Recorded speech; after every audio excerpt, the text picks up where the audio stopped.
जैताळ येथे गावठी पिस्तूल, एका काडतुसासह दुचाकी जप्त करून चौघांना अटक. स्थानिक गुन्हे अन्वेषण पथकाची कारवाई. कोल्हापूर जैताळ येथे स्थानिक गुन्हे अन्वेषणच्या पथकाने कारवाई करून गावठी पिस्तूल व एका काडतुसासह दुचाकी जप्त करून 1,05,000चा मुद्देमाल जप्त करून चौघांना अटक केली आहे. या प्रकरणी अक्षय सचिन सुतार वय वर्ष 20 राहणार आपटेनगर, अजिंक्य अनिल सुतार वय वर्ष 22 राहणार मसवे बुदरगड या दोघांना अटक करून त्यांच्याकडील पिस्तूल जप्त करण्यात आली आहे.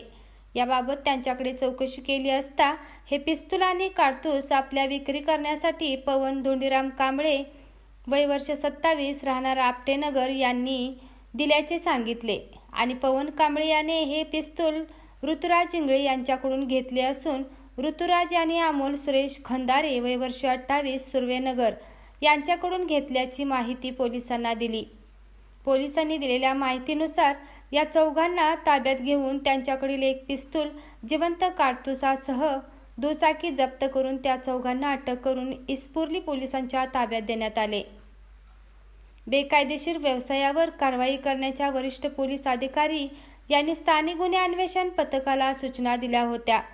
त्यानुसार याची माहिती घेत असताना जैताळ येथे हॉटेल सहस्रुवाडी परिसरात दोघेजण पिस्तूल विक्रीसाठी येणार असल्याची माहिती या पथकाला पोलिसांना मिळाली असता त्यांनी या परिसरात सापळा रचून या चौघांना ताब्यात घेऊन कारवाई केली. या चौघांवर बेकायदेशीर विनापरवाना हत्यार बाळगून विक्री करण्याचा प्रयत्न केल्याने हत्यार प्रतिबंधक कायद्याने गुन्हा दाखल करण्यात आला आहे. ही कारवाई पोलीस अधीक्षक माननीय महेंद्र पंडित यांच्या मार्गदर्शनाखाली स्थानिक गुन्हे अन्वेषणचे पोलीस निरीक्षक रवींद्र कळमळकर, सहाय्यक पोलीस निरीक्षक सागर वाघ, शाहूपुरी पोलीस ठाण्याचे सहाय्यक पोलीस निरीक्षक संदीप जाधव, पोलीस विनोद चौगले, संजय पडवळ, यशवंत कुंभार, राहुल मर्दाने आणि विनोद कांबळे यांनी केली.